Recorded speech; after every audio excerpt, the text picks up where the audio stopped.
Serial blast की साजिश नाकाम, षड्यंत्र नाकाम। पीएफआई से जुड़े 2 आतंकी गिरफ्तार किए गए। निशाने पर हिंदू संगठनों के नेता थे। वसंत पंचमी पर धमाके की इनकी योजना थी, लेकिन उसके पहले ही इनका भांडा फूट गया। उसके पहले ही पुलिस ने कार्रवाई करते हुए इन दोनों लोगों को गिरफ्तार कर लिया है। तो देश को दहलाने की एक बड़ी साजिश थी, जिसको किस तरीके से विफल किया गया है, नाकाम किया गया है। आतंकी बदरुद्दीन फिरोज गिरफ्तार हो चुके हैं। पीएफआई से जुड़े 2 आतंकवादी हैं। धमाके की साजिश की पूरी रणनीति तैयार हो रही थी, उसको वक्त से पहले यहां पर किस तरीके से विफल किया गया। ये आतंकवादी आखिरकार धरे कैसे गए हैं, कैसे इस पूरी साजिश को नाकाम किया गया है, एक रिपोर्ट के जरिए भी हम आपको बताएंगे। फिलहाल कैसे धरे गए हैं आतंकवादी। हाथरस हिंसा का आरोपी है आतंकी रऊफ, और 11 फरवरी को यूपी आने वाले थे ये आतंकवादी। ये जानकारी इसकी मिली और ट्रेन से यूपी आने की इनकी पूरी प्लानिंग थी, ये भी जानकारी सामने आई है। लेकिन 11 फरवरी को आतंकवादी नहीं आते हैं, नहीं पहुंचते हैं। बरामद किए गए विस्फोटक और हथियार गवाही दे रहे हैं कि आतंकियों के इरादे कितने खौफनाक थे।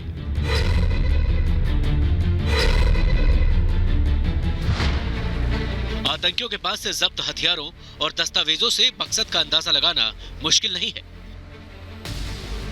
लेकिन गिरफ्तार आतंकियों का मकसद सिर्फ खूनी साजिश को अंजाम देना भर नहीं था, बल्कि उनके इरादे इससे कहीं ज्यादा खतरनाक थे। भारी मात्रा में एक्सप्लोसिव, डेटोनेटर और वेपन तथा इसके साथ साथ कुछ बहुत ही महत्वपूर्ण और चौंका देने वाले दस्तावेज भी प्राप्त हुए हैं। गिरफ्तार आतंकी असद बदरुद्दीन पीएफआई का कमांडर है, वहीं फिरोज खान असलहों का ट्रेनर है। पकड़े गए दोनों आतंकी केरल के रहने वाले हैं। इन आतंकियों से अब तक जो जानकारी हाथ लगी है, उसने सरकार और प्रशासन की नींद उड़ा दी है।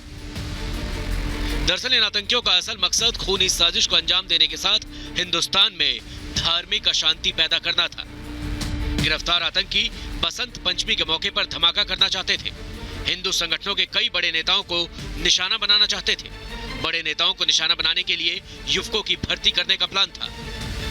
उत्तर प्रदेश के कई महत्वपूर्ण व संवेदनशील स्थानों तथा प्रमुख हिंदू संगठन के बड़े पदाधिकारियों पर एक साथ हमला करने की योजना बना रहे हैं। पुलिस को मिली खुफिया जानकारी के मुताबिक दोनों आतंकी 11 फरवरी को ही यूपी में दाखिल होने वाले थे, लेकिन उस दिन लखनऊ नहीं पहुंचे। बताया जा रहा है कि हिंदुस्तान में दहशत फैलाने के मकसद से पीएफआई पूरे देश में नेटवर्क तैयार करना चाहता है, जिसके लिए वो युवाओं का ब्रेन वॉश कर अपने ग्रुप में शामिल करने की फिराक में है।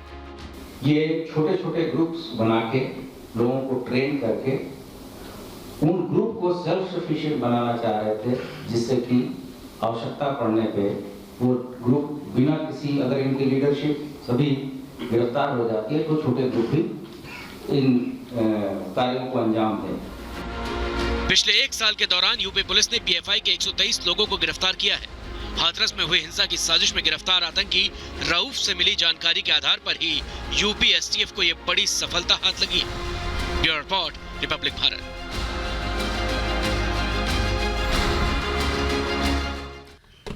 विवेक राय हमारे साथ। विवेक, एक बड़ी साजिश थी जिसको वक्त रहते यहां पर विफल किया जाता है। ये पूरी प्लानिंग दरअसल क्या थी, और ये जो पीएफआई के 2 आतंकवादी अब गिरफ्त में आ चुके हैं, आने वाले वक्त में कुछ और बड़े खुलासे कई कड़ियों को जोड़ सकते? विवेक राय।